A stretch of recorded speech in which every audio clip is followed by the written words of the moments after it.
Hello, class. This is 7.10, the New Deal. Franklin Delano Roosevelt's attempt to end the Great Depression by using government power, provide relief to the poor, stimulate recovery, and reform American economy. That's the heart of what we're talking about um, in this period. Let's take a look at an image. Okay, what we have here is top left, the Tennessee Valley Authority, which was part of the New Deal. This was a pretty big one. Um, it gave the government the power to essentially bid contracts almost against private industry. And some of this was going to be challenged in court. A lot of his New Deal was challenged slash modified in the Supreme Court through checks and balances. So that top left image is the President FDR signing in 1933 the Tennessee Valley Authority legislation, which is part of the New Deal. Of course, top right we have a photo of FDR, and then in the bottom, this is a part illustration of one of the public murals by artists who were employed under the New Deal's Works Progress Administration. Because during this time period, of course, it was jobs were very, very scarce. Art was generally on the low end of the totem pole. So without funding directly from the government, many of artists, actors, entertainers, that sort of part of the economy were just going to disappear. So in order to preserve culture and that whole swath of society through the Great Depression, through this difficult time, Congress and then FDR signed into law as part of the New Deal, the Works Progress Administration, to help theaters, artists, and all these people survive until we get to a better economic footing. Now, of course, there were a lot of detractors and checks on Roosevelt's power, namely from the Supreme Court, one of the three branches of government, to decide whether or not these New Deal laws were constitutional or not. So you've had radical union populist movements who were on one side, on Roosevelt's side, pushing for even more reforms. And of course, you had conservatives in the Supreme Court, which had a very conservative Supreme Court under FDR in the beginning of his terms, um, looking to limit the scope of New Deal legislation. Let's take a look at another slide. The These are some of a few of the major federal programs and agencies, sometimes called the alphabet programs, because of you'll see the alphabet letters associated with them on the right hand of each one. Between 1933 and 1938, so 5-year period, we have these following six major agencies, programs, among others. There's more than just this, but these are some of the main ones. We had the Civilian Conservation Corporation, or Corps rather. You had the Works Progress Administration, which we just talked about, helping the artists, entertainers, muralists.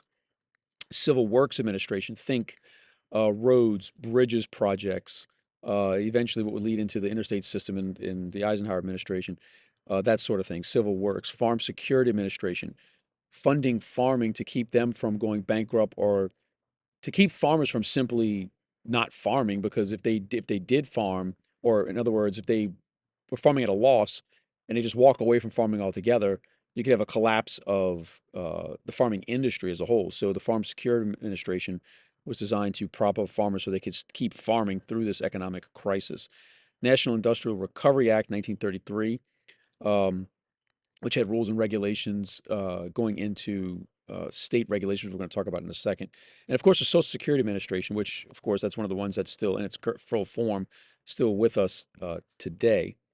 Now, let's take a look at another slide. This slide is referring to the Supreme Court justices who were on the court at the time. And there were four of them, five total, four justices and the Chief Justice Hughes. The four justices under Chief Justice Hughes were nicknamed the Four Horsemen.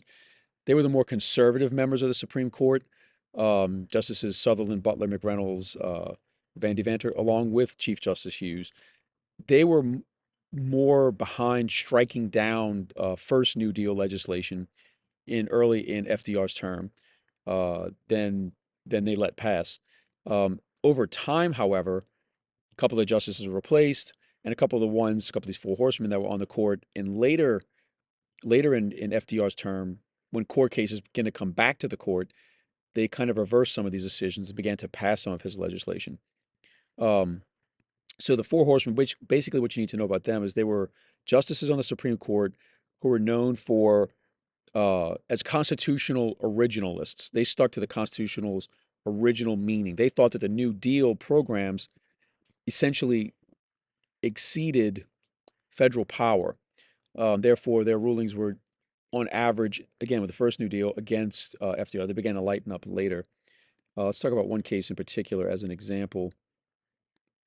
This is ALA, Schechter Poultry Corporation versus the United States. Supreme Court case found that portions of the National Industrial Recovery Act of 1933 are unconstitutional. Essentially, what this act did was it gave Congress, by passing this act, increased presidential power in creating state regulations for different industries, in this case, poultry industry.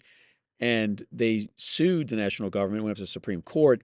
The Supreme Court heard their case and unanimously voted in favor of the Poultry Corporation, saying that, yes, in fact, the federal government and that aspect of the law that was passed, let me go back to it really quick for you, the National Industrial Recovery Act, and specifically, violated the Commerce Clause of the Constitution. In other words, that act was congressional overreach, meaning that it gave too much power to the federal government, a power that should have been reserved to the states to decide how their industries were going to run in a given state.